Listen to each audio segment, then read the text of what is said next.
그런 말을 했던 것 같아요. 변하면 죽는다. 그러잖아요. 변하면 죽는다. 변하면 죽는다. 우리가 예수 그리스도 하나님의 아들 되신 예수 그리스도를 내가 믿고 나의 구세주로 영접한 사람은 누구와 하나 되냐면 예수 그리스도와 하나 돼요. 예수 그리스도와 연합됩니다. 그래서 예수님을 영접하면 예수님과 하나 되고 예수님과 연합되고, 내가 이제는 세상 안에 내가 있던 사람이 이제는 누구 안에 있게 되냐면 그리스도 안에 내가 있게 된 거죠. 예수를 영접한 사람은 세상 안에 사는 게 아니고 그리스도 안에 사는 거예요. 믿으시면 하면? 그리스도 안에 있는 사람은 예수를 영접해서 예수와 하나 되고 그리스도 안에 있는 사람은, 성경은 그런 사람을 가리켜서 하나님은 그런 사람을 가리켜서 뭐라고 하냐, 새 사람이라 그럽니다. 새 사람이라. 고린도후서 5장 17절이죠. 그런 중 누구든지 그리스도 안에 있으면, 누구 안에 있으면? 그리스도 안에 있으면. 예수님을 영접해서 내가 예수님을 구세주로 믿으면 예수님과 하나 되고 예수님과 연합되고, 그래서 이제 그리스도 안에 있게 되거든요. 그리스도 안에 있으면 새로운 피조물이라, 새롭게 지음받은 창조물이라는 거죠. 이전 것은 지나갔으니 보라 새 것이 되었도다. 우리가 이제 새 사람이라는 거예요. 예수님을 영접한 사람은 새 사람이라, 그렇게 성경을 이야기합니다. 근데 오늘 본문은 새 사람은 무엇을 해야 할 것인가? 오늘 성경은 그렇게 이야기합니다. 그러면 우리가 예수 안에 있음으로 말미암아 그리스도 예수 안에 있음으로 새 사람이 되었는데, 그러면 새로운 사람은 무엇을 해야 할 것인가? 해야 할 일이 뭔가? 오늘 성경 이야기합니다. 오늘 새 사람인데 새 사람이 무엇을 해야지? 오늘 성경이 이렇게 이야기합니다. 기도할 것을 이야기합니다. 새 사람은 기도해야 한다. 따라합시다. 새 사람은 기도해야 한다. 기도를 계속하고 기도에 감사함으로 깨어 있으라. 새 사람이 해야 할 일은 뭐냐면 기도라고 이야기합니다. 우리가 늘 들었던 이야기입니다만, 말씀은 영혼의 양식이에요. 영혼의 음식이에요. 여러분, 우리가 양식을 먹지 않으면, 음식을 먹지 않으면 우리가 살아갈 수 없잖아요. 체력을 유지할 수 없잖아요. 근데 하나님의 말씀은 영혼의 양식이에요. 아멘? 그럼 기도는 뭐냐? 영혼의 호흡이라고 해요. 그 호흡하지 않으면 우리가 숨 쉬지 않으면 우리가 죽잖아요. 말씀을 먹지 아니하면 우리가 죽는 것처럼 기도하지 않으면 그래 살아있는, 영적으로 살아있는 존재라고 말할 수 없는 거거든요. 그러니까 기도는 영혼의 호흡이고 하나님의 말씀은 영혼의 양식이에요. 영혼의 양식. 그래서 새 사람은 기도하지 않으면 영적으로 죽은 존재와 같은 존재이니까 새 사람은 뭘 해야 한다면 영혼의 호흡을 해야 한다. 호흡을 해야 한다. 기도해야 한다. 이렇게 이야기합니다. 여러분, 하나님은요 누구에게나 기도를 요청하지 않아요. 아무에게나 기도 요청하지 않습니다. 하나님은 누구에게 기도 요청을 하냐면 새 사람에게만 기도 요청을 해요. 그냥 하나님의 백성에게만 하나님이 기도 요청을 하지, 세상의 사람들에게, 새 사람이 되지 않는 사람이 하나님은 기도 요청을 하지 않습니다. 그래서 새로운 사람이 무엇을 요청하냐면 기도할 것을 요청합니다. 그래서 이 기도는요 특권이에요. 따라서 한번 해볼까요? 기도는 특권이다. 하나님이 모든 사람에게 기도 요청하지 않거든요.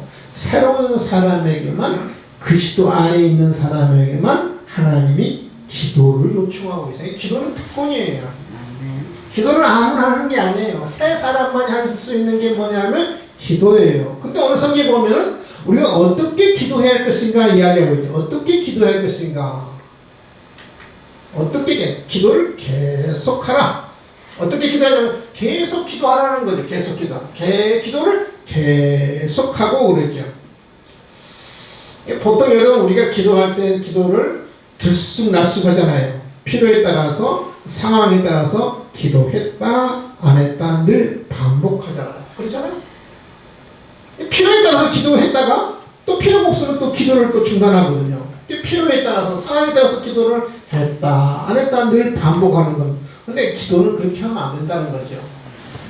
예를 들면 그래요. 내가 숨을 쉬고 싶을 때 쉬고 내가 멈추고 싶을 때 멈추고 물론 그럴 수 있죠. 근데 여러분 생각해 보세요. 내가 숨을 쉬었다 안 쉬었다가 쉬었다 안 쉬었다 그러면 정상적으로 생활할 수 있겠어요? 숨은 어떻게 해야 돼요? 계속해서 우리가 숨을 쉬어야 하잖아요. 그렇죠? 예를 들면 맥박이 뛰었다 안 뛰었다가 뛰었다 그런 것을 우리가 부정맥이라고 그러잖아요. 그렇잖아요? 심장이 뛰었다가 안 뛰었다가 그러면 여러분 안 되잖아요. 기도도 영혼의 호흡이기 때문에 내 필요에 따라서 상황에 따라서 했다 안 했다 들쑥날쑥 해서는 안 된다는 거죠. 기도는 계속해야 한다는 거예요. 기도는 계속해야. 그 다음에 기도 어떻게 할 것인가? 감사함으로 기도하라. 우리 감사함으로. 보통 우리가 기도를 하면요, 어떤 문제가 있을 때, 어떤 소원이 있을 때, 어떤 해결해야 할 어떤 일이 있을 때 우리 보통 기도하잖아요. 보통 문제가 있을 때 기도해요. 그러면 우리 기도가 문제를 해결하기 위해서 내가 기도하다 보면은 보통 넋두리하게 쉬어요. 신세타령, 원망. 근데 여러분 어떤 기도든 간에 내가 문제를 놓고 기도하든 소원을 놓고 기도하든 어려운 문제를 놓고 기도하든 우리가 기도할 때는 어떻게 기도하냐? 감사함으로 기도해야 돼요. 아멘. 아멘. 아멘. 원망은 넋두리, 신세타령. 그 기도는 하나님이 기뻐 받잖아요. 하나님이 감사한 가운데 기도하기를 원해요. 그 다음에 세 번째는 어떻게 기도할 거냐? 깨어 기도하라. 깨어 기도하라. 깨어 기도하라. 깨어 기도하라. 깨어 기도하라는 말은 두 가지 의미가 있거든요. 첫 번째는 영적으로 잠들지 말라는 거예요. 기도할 때 기도하라는 의미거든요. 예수님이 겟세마네 동산에 제자들에게 당부하죠. 너는 여기 머물러 나와 함께 깨어 있어라. 예수님이 제자들에게 깨어 있어라. 나와 함께 여기 머물러 함께 깨어 있으라는 말은 기도해야 할 때 기도하라는 말이에요. 기도해야 할 때인데도 불구하고 하나님이 때문에 기도하지 않는 사람이 많거든요. 우리가 어려움을 하나님께 우리가 허락할 수 있는 것은요, 기도하라는 사인이에요. 아멘. 믿으시면 하면 아멘. 하나님 내게 어려움 주신 것은 기도하라는 사인이거든요. 깨어 기도하라는 말은 기도해야 할 때 기도하라는 거예요. 하나님께 자꾸 내가 기도해야 돼 사인을 주는데도 불구하고 기도하지 않아요. 예수님의 제자들이 겟세마네 동산에서 깨어 기도해야 한다. 지금 기도해야 할 때다. 기도해야 할 때는 제자들은 모여서 잠들어 있잖아요. 잠들잖아요. 이 깨어 기도한다는 말은 기도해야 할 때 기도하라는 말이고, 두 번째 어떤 의미가 있느냐 하면 깨어 기도하라는 말은요, 맑은 정신으로 기도하라. 중언부언하지 말라. 맑은 정신으로 기도하라. 보통 우리가 기도하다 보면 중언부언할 때가 많아요. 도대체 무슨 기도를 하는조차도 모르고 기도하는 거예요. 몽롱한 가운데 기도합니다. 왜 여러분 중언부언하냐면은 어떤 기도에 대해서 집중하지 않기 때문에. 집중하지 않기 때문에 우리가 몽롱한 가운데 중언부언하는 거예요. 무슨 기도하는지도 몰라 하다 보면. 기도에 집중해야 하는데 집중하지 않는 거죠. 왜 집중하지 않느냐? 기도의 제목들은 너무 많아요. 어떤 분들은 기도할 때는 막 10가지 20가지만 기도하는 사람이 있어요. 하다 보면 내가 지금 무슨 기도를 하고 있지? 요즘 여러분 설교도요, 옛날에는 막 뭐 1대지, 2대지, 3대지, 4대지, 5대지 막 설교 옛날에 이렇게 했거든, 목사님들이. 근데 요즘 설교도 온포인트입니다. 온포인트. 하나의 제목만 갖고 기도해요. 설교예요. 요즘 트렌드가 그러거든요. 온포인트 설교거든요. 저는 기도도요, 많으면 세 가지. 세 가지 이상 넘다 보면 낀도 나도 잊어버려. 무슨 기도를 하는지. 여러분 그러잖아요. 내가 나이가 들면 두 가지를 동시에 못해요. 한 가지 하다 보면은 내가 뭐 생각했다 잊어버려요. 그래 안 그래요? 네. 반응이 전혀 안 그런 것처럼 나는 안 그런 것처럼 그러거든요. 여러분들 두 가지 생각 두 가지를 해야겠다 생각했는데 하나 하다 보면 한 가지 무슨 일을 해야 할지 잊어버리거든요. 여러분 기도도 그런 거예요. 지금. 세 가지 이상 넘어가면은 내가 무슨 기도를 하고 있는지 저차도 잊어버린 거거든요. 그러니까 기도도 여러분 온 포인트나 있던 두 가지 세 가지 넘으면은 기도 제목을 잊어버려요. 근데 집중해서 기도하려면은 여러분 그 기도도 온 포인트 아니면은 두 가지 많으면 세 가지 정도 집중해서 기도해야 깨어 기도할 수 있는 거예요. 정신 차리고 기도할 수 있는 거예요. 근데 여러분 한번 생각해 보세요. 왜 하나님이 이렇게 계속 기도하라, 감사 기도하라, 이 깨어 기도하라 하나님께 말씀하실까? 왜 하나님이 기도하라고 말씀하실까? 솔직히 하나님이 왜 그러실 것 같아요? 여러분 우리가 살다 보면 죽고 싶어도 죽을 수 없을 때가 있거든요. 죽고 싶은데 죽을 수 없어요. 상황이 그래요. 그만두고 싶어도 그만둘 수 없을 때가 있거든. 살다 보면 내가 이 상황에서 좀 도망가고 싶어도 지금 자리에서 한 발짝도 움직일 수 없을 때가 있거든요. 내가 살다가는 어둠의 터널에 내가 들어갔어요. 근데 어둠의 터널이 끝이 안 보일 때도 있어요. 여러분요. 이게 절망적이지. 내가 문을 열어보니까 천리길 낭떠러지가 놓일 때가 있거든요. 너무 답답해서 하루가 천년같이 느낄 때가 있잖아요. 내가 너무 서글퍼서 너무 많은 눈물을 흘려서 눈물이 안 날 때도 있거든요. 여러분 우리 삶이 그래요. 여러분 그렇게 참 어려움을 당할 때가 있어요. 그럴 때 세상의 사람들은 좌절하죠, 절망하죠, 낙심하죠, 포기하죠. 그래서 어떤 사람은 심지어는 자살까지 하는 사람이 우리 주변에 많잖아요. 너무 답답하니까. 이 어둠의 터널에 들어갔는데 이 어둠의 터널이 끝이 안 보이는 거예요. 그러니까 너무 답답하니까 세상의 사람들은 좌절하고 절망하고 낙심하고 심지어는 자살까지 하잖아요. 그러나 여러분 우리 새 사람은 힘들다고 여러분 주저앉을 수 있는 거 아니겠습니까? 주저앉는 게 아니지 않겠습니까?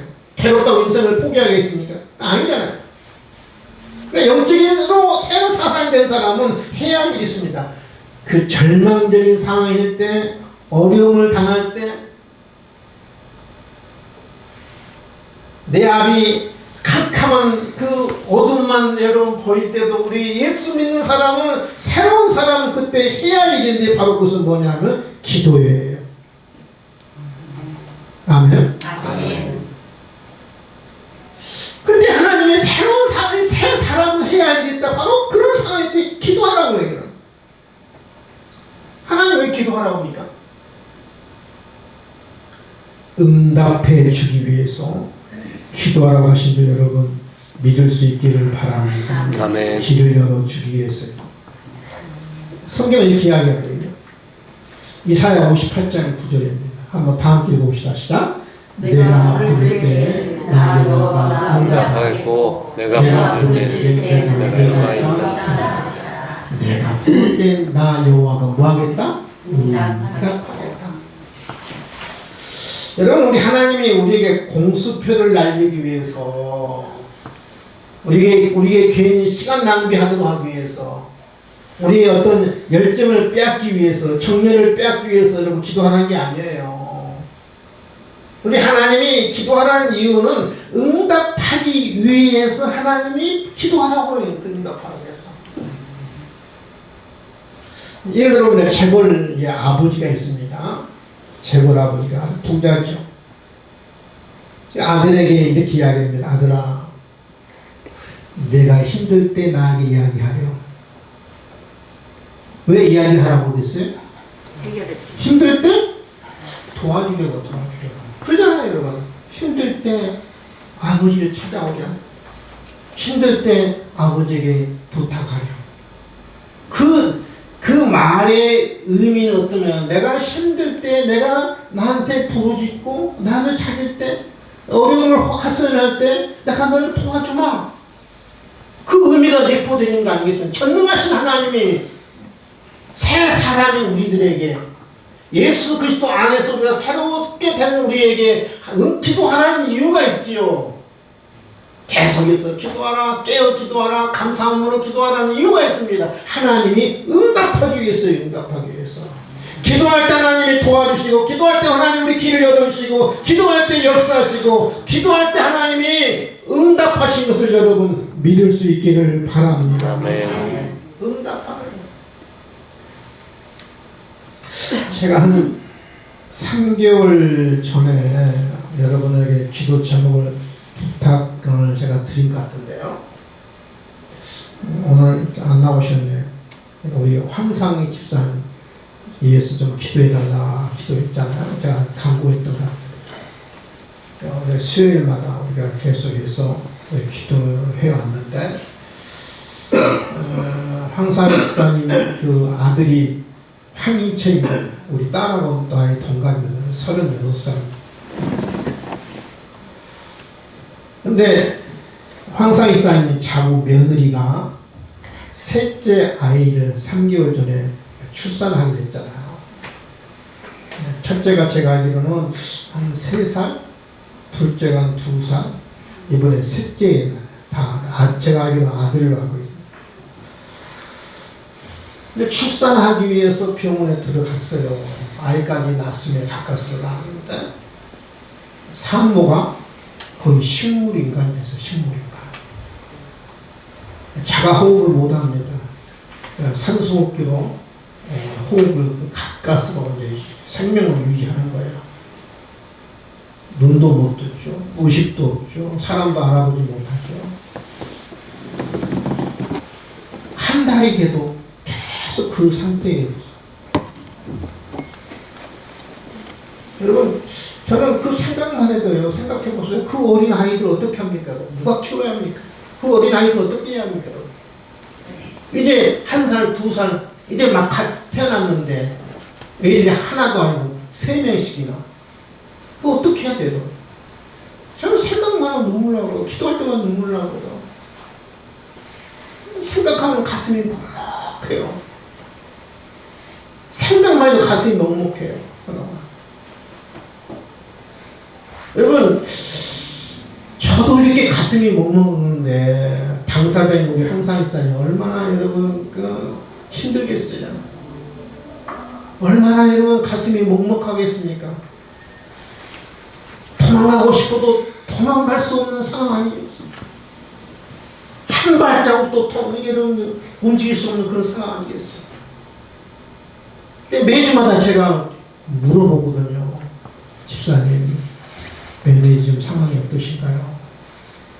똑같은 이야기였어요. 그냥 산소호흡기를 끼고 그냥 중환자실에 있습니다. 그런 지가 벌써 2달이 넘었거든요. 2달. 우리가 함께 수요일마다 합심에 기도했잖아요. 하나님, 사랑하는 딸을 불쌍히 달라, 긍휼히 달라, 우리의 기도를 하나님 들어달라고. 지난주에 황상희 집사님 제가 오셨길래 물어봤습니다. 이게 물어보기도 제가 죄송스러워요. 왜냐하면 혹시 마음이 없어서 상처를 줄까. 그러나 한번 물어보는데 정말 그 죄송스러운 마음으로 물어보거든요. 집사님, 며느리가 지금 어떻게 상황이 어떤가요? 지난주에 대답이, 목사님, 걷기를 시작했습니다. 할렐루야. 아멘. 많이는 못 걷는데 여기서 저 정도 끝까지는 걷는다는 거예요. 식물 인간이었거든요. 작업도 못하는 식물 인간이었거든요. 저는 우리 하나님이 우리 집사님의 그 애절한 기도를 들어주시고 우리의 그 합심의 기도를 저는 들어주신 줄 저는 믿어요. 하나님 왜 기도하라고 했어요?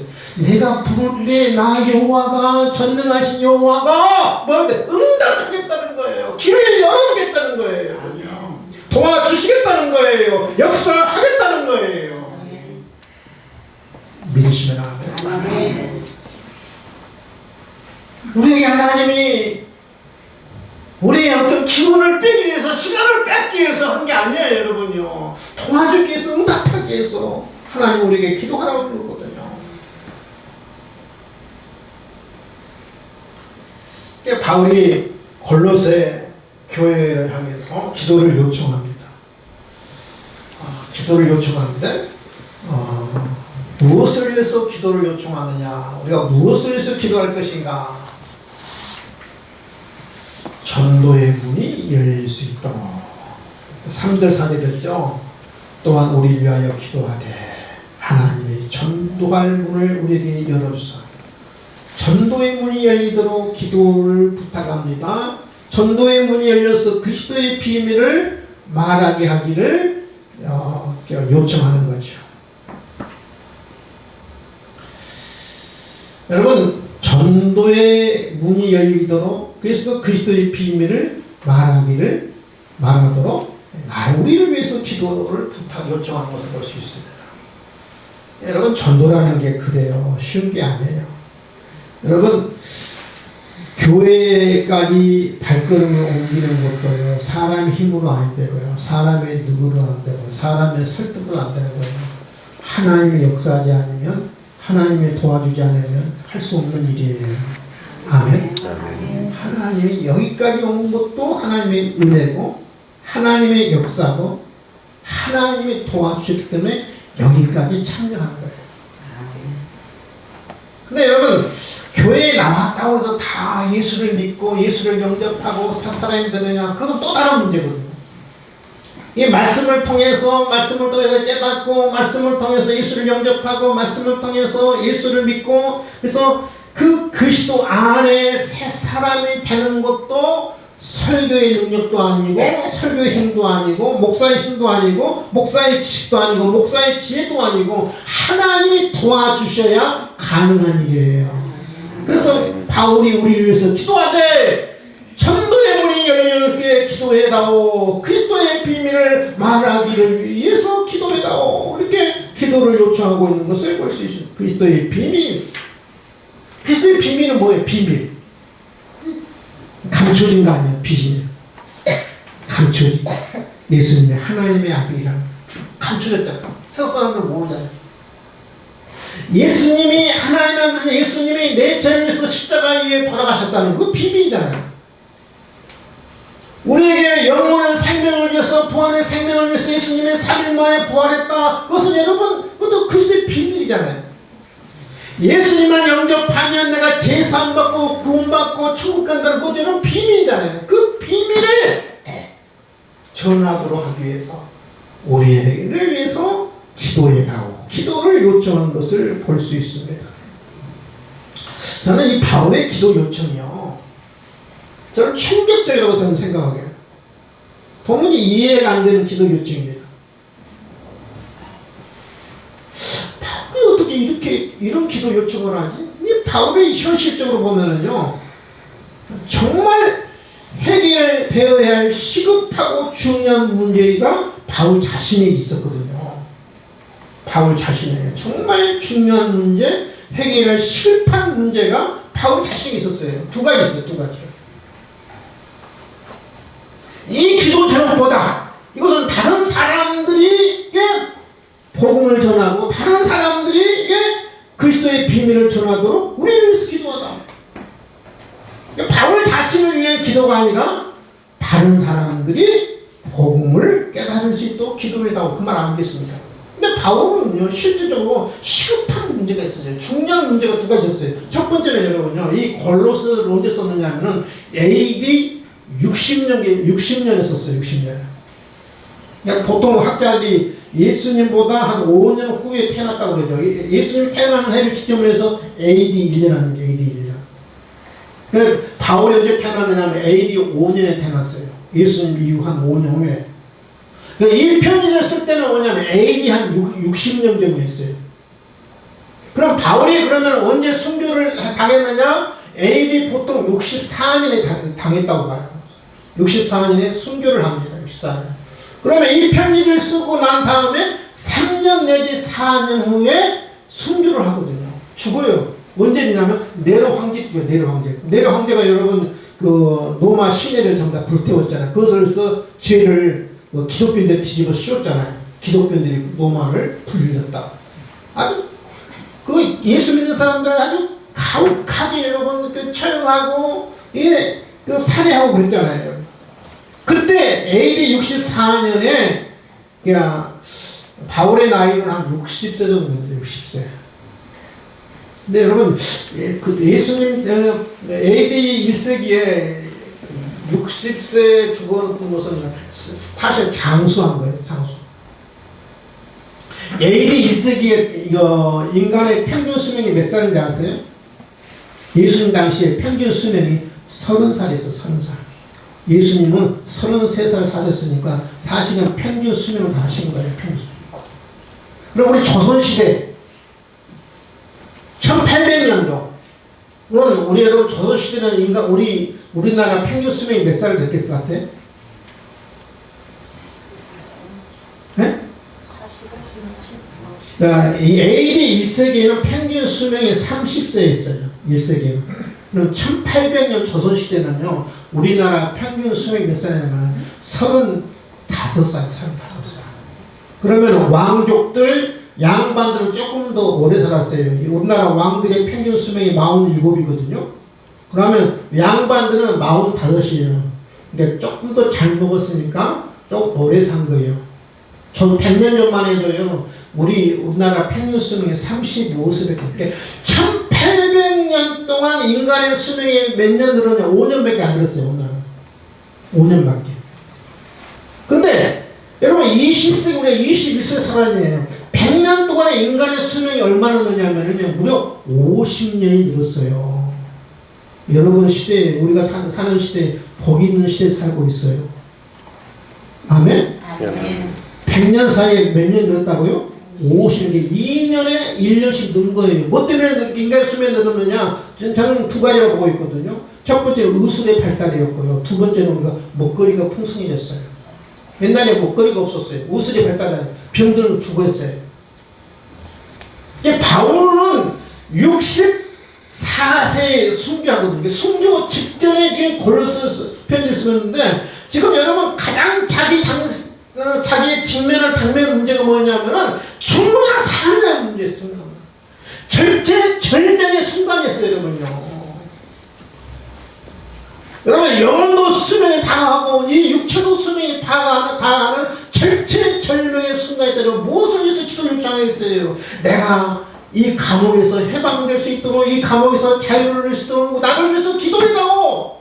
내가 지금 죽느냐 사느냐의 기도에 놓여있으니 나를 위해서 기도해다오. 나의 자유를 위해서 석방을 위해서 기도해다오. 이렇게 기도를 요청하는데 바울은 무엇을 기도하는 거예요? 지금요? 전도의 문이 열릴 수 있도록, 기도의 비밀을 담대히 전할 수 있도록 기도해다오. 그것을 여러분 요청하고 있는 걸 볼 수 있잖아요. 한번 바울이 어떻게 순교가 볼까요?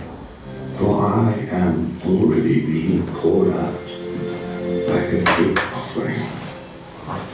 The time of my departure has come.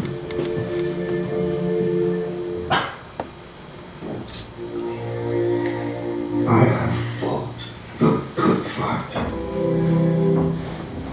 I have finished the race.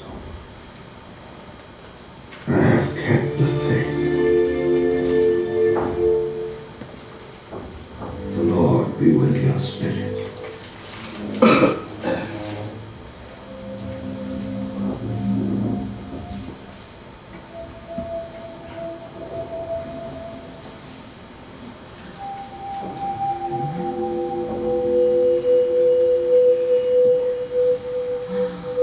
Grace be with you all.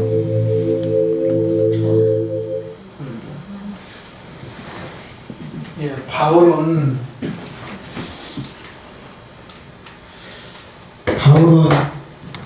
참수를 당하거든요. 칼로 목베임을 당해요. 이 고레스를 쓰고 난 다음에 한 3, 4년 후에 참수를 당합니다. 그럼 여러분 절체절명의 상황, 목숨이 이태한 순간 그런 순간이잖아요. 자유의 몸이 될 수 있도록 기도를 요청하지 않습니다. 전도의 문이 열릴 수 있도록 기도를 요청하는 거예요. 석방을 위해서 기도를 요청하지 않습니다. 바울은 여러분 목숨이 지금 그 바람 앞에 촛불 같은 거 있어요. 그것뿐만 아니라 바울에게는요, 지금 그 당시 60이면 최고령의 나이거든요. 또 여러분 그 육체적으로 큰 질병이 있었죠. 고린도후서 12장 7절입니다만 여러 계시를 받은 것이 지극히 크므로 너무 자만하지 않게 하려시라고 내 육체에 가시 사탄의 사자를 주셨습니다. 예, 바울은 고질적인 질병이 있었어요. 학자들만 다릅니다. 간지였다는 학자들도 있고 또 눈병이었다는 학자들도 있어요. 제가 볼 때는 눈병 같아요. 간질 수도 있습니다. 여러분 그 자신의 고질적인 질병을 뭐냐면 가시라고, 내 육체의 가시. 여러분 가시로 내 몸을 막 찌르는 거예요. 얼마나 고통스러웠으면 육체의 가시가 있을까. 사탄의 사자라는 말은 사탄이 보냈다는 말이에요. 사자, 보냄을 받은 자. 사탄이 보냈다. 내 질병은 사탄이 보낸 거다. 근데 얼마나 고통스럽고 괴로웠으면 이 육체의 가시라고 표현하고 있고 사탄의 사자라고 표현하겠어요. 이 고질적인 질병이 있어요. 근데 바울은 이 고질적인 질병을 위해서 기도를 요청하지 않습니다. 너무너무 고통스러워 붙여진 이름이 육체의 가시, 사탄의 사자였지만은 바울은 그것을 위해서 기도를 요청하지 않아요. 전도의 문이 열릴 수 있도록 그리스도의 비밀을 담대히 전할 수 있도록 기도를 요청한 것을 볼 수 있습니다. 그러니까 바울이 가장 중요하게 생각했던 것을 우리가 알 수 있죠. 바울의 어떤 가치관, 바울의 어떤 삶의 어떤 비전, 바울의 삶의 목표가 분명히 드러나고 있거든요. 아마 저 같으면 골로새 교회 성도들이여 나를 위해서 기도하되 자유의 몸이 될 수 있도록, 석방이 될 수 있도록, 이 육체의 질병의 고통 속에서 속히 해방될 수 있도록 나를 위해서 기도해다오. 저 같으면 100% 그렇게 합니다. 근데 바울은 전도의 문이 열려서 그리스도의 비밀을 담대히 전할 수 있도록 그 기도를 요청한 것이죠. 그래서 사도 바울은 무엇을 가장 중요하게 생각하냐면 자기의 생명보다, 자기의 몸보다, 자기의 목숨보다 영혼 구원을 가장 중요하게 생각한 것을 볼 수 있습니다. 바울의 최고의 가치는 뭐냐면 영혼 구원이었어요. 믿으시는 다음에 한 영혼을 주님 앞에 인도하는 것. 하나님을 가장 기뻐하게 하는 것은 뭐냐면 영혼 구원이에요. 여러분, 우리가 기도를 하되 최우선적으로 기도해야 할 제목이 있다면 영혼 구원을 위해서 우리가 기도해야 한다는 거거든요. 믿으시면 아멘? 영혼 구원을 위해서 우리가 기도하는 거예요. 한 영혼이 하나님 앞에 구원받는 것이 얼마나 귀한 일이고 얼마나 놀라운 일인가.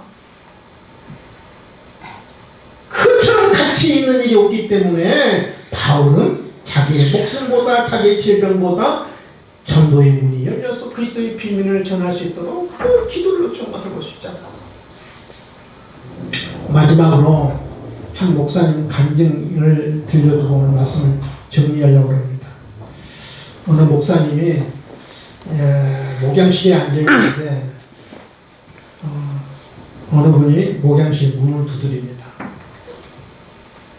근데 그 목사님을 찾아왔는데 새 중년 여자들이 찾아왔대요. 새 중년 여자. 사회인즉 찾아오게 되면 자기들은 세 자매가 다 미국에 사는 거예요. 미국에 사는데 우리나라에 있을 때는 교회를 안 다니고 예수를 영접하는데 미국 가서 예수를 영접하게 되고 예수를 믿게 된 거예요. 예수를 믿고 나니까 자기 부모님이 그렇게 불쌍하더라는 거예요. 불쌍. 뭐 돈이 없어 불쌍한 게 아니고요. 여러분 이게 늙어서 불쌍한 게 아니고 부모님이 예수를 영접하지 못하고 예수님을 알지 못하기 때문에 너무 불쌍하게 보이더라고요. 그래서 세 자녀가 며느리까지 해서 두 딸과 아마 한 며느리, 세 여인이 목사님 방을 문을 두드린 거예요. 그래서 세 자녀가 미국에서 비행기를 타고 그 늙으신 노모를 전도하기 위해서 비행기 타고 왔다는 거예요. 여러분 전도하기 쉽나요? 세 자녀가 와서 그렇게 설득을 해도 이 부모님이 마음의 문이 안 열린 거예요. 평생 예수를 안 믿었는데 여러분 쉽게 믿겠어요? 이제 미국에 돌아갈 시간이 얼마 남지 않았습니다. 너무 답답한 거예요. 세 자녀가 어떻게 하면 노무를 설득해서 교회 인도하려고 그랬는데 이 꼼짝도 안 하는 거예요. 너무 돌아갈 날이 며칠 안 남아 너무 답답해서 이 목사님을 찾아온 거예요. 저희들이 며느리 울면서 이렇게 이야기하더랍니다. 저희들이 곁에 있으면 가까이 있으면 어떻게든 교회를 모시고 싶은데 이제 미국으로 돌아가야 하니까 너무 안타깝다는 거예요.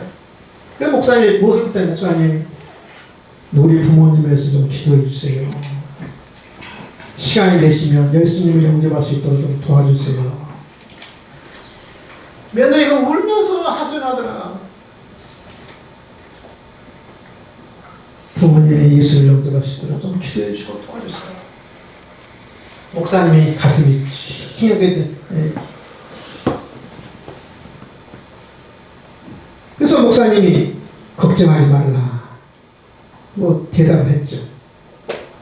그래서 세 자매는 다시 미국으로 돌아가게 되고 목사님이 기도하면서 전도팀, 자기 교회 전도팀을 그 노부모에게 연결시켜 준 거죠. 매일 찾아가고 가서 매일 기도해주고 전도팀을 늘 보내가요. 돌아가서도 이 세 자녀가 계속해서 목사님한테 편지를 하는 거예요. 목사님 감사합니다. 기도해 주셔서 감사합니다.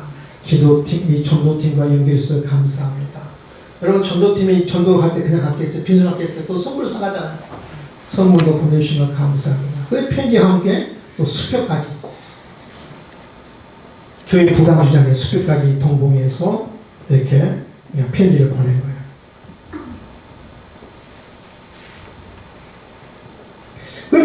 그리고 편지가 어떻게 오냐면 다음 달에는 이제는 아들이 부모를 전도해서 이제 다음 달에 아들이 갑니다. 여러분 놀랍지 않아요? 80이 다 되신 부모님을 전도하기 위해서 구원하기 위해서 온 가족이 필사적인 노력을 하잖아요. 필사적인. 여러분 고국에 그냥 구경하러 온 게 아니에요. 쉬러 온 게 아니에요. 단 한 가지 목적, 노부모를 전도하기 위해서 온 거예요. 그 아들까지도 오게 된 것은 그 노부모를 전도하기 위해서 너무 불쌍해서 온 거예요. 여러분 놀랍지 않아요? 80이 다 되신 부모님을 구원해서 온 가족이 필사적인 노력을 합니다. 여러분 이런 열정 있나요? 여러분 남편과 여러분의 자녀와 여러분의 부모를 구원하고자 하는 이런 열정이 있나요? 이런 안타까움이 있어요? 여러분의 가족이 구원받았습니까? 바울은 지금 이런 마음을 갖고 지금 골로새 지금 편지를 쓰고 있는 거거든요. 하나님 한 영혼이라도 나의 전도를 통해서 구원받을 수 있다고 그러냐. 나의 생명 따위는 나의 목숨 따위는 나의 칠명 따위는 개의치 않겠습니다. 나의 오직 유일한 가치가 있다 그러면 한 영혼이 나를 통해서 구원받는 것입니다. 이것을 위해서 여러분 기도해다오. 이게 바울의 심정, 바울의 마음이 여러분 전달된가요? 여러분 와 닿습니까? 아멘. 여러분 이 자녀들이 미국서 한국까지 와 아들까지 오고 어떻게든 부모를 전도하기 위해서 영혼을 구원시키기 위해서 온 거예요. 여러분. 이분들이야말로 정말 구원의 가치를 알고 천국의 가치를 알고 죽음의 가치를 아는 사람들이에요. 예수 믿는 가치를 아는 거예요. 믿으시면 아멘? 하나님 우리에게 기도하라고 그럽니다. 계속해서 기도하고 감사하면서 기도하고 깨어 기도하고. 기도하는 이유는 뭐예요? 응답하기 위해서입니다. 어려움이 있느냐? 그것 때문에 낙심하지 말고 자질하지 말고 절망하지 말고 기도해라. 내가 응답하면 무엇보다 기도하되 전도의 문이 열리시고 나 한 사람을 위해서 구원받는 영혼들이 일어날 수 있도록 기도해라. 바울의 기도가 저와 여러분의 기도가 될 수 있기를 주님의 이름으로 축원을 드립니다. 기도하겠습니다. 하나님 아버지 감사를 드립니다. 바울은 현실적으로 시급하고 중요한 기도의 제목이 두 가지가 있었습니다. 질병으로부터 해방되는 것이었습니다. 감옥으로부터 자유함을 누리는 것이었습니다. 그럼에도 불구하고 이런 것들을 위해서 기도를 요청하지 않고 전도의 문이 열렸습니다. 그리스도의 복음의 비밀을 전할 수 있도록 기도를 요청하는 것을 볼 수 있습니다. 하나님, 우리의 마음이 바울의 마음이 되게 하시고 하나님, 우리의 기도의 제목이 바울의 기도의 제목이 될 수 있도록 은혜와 은총을 허락해 주시옵소서. 감사하며 예수님의 이름으로 기도하오나이다. 아멘.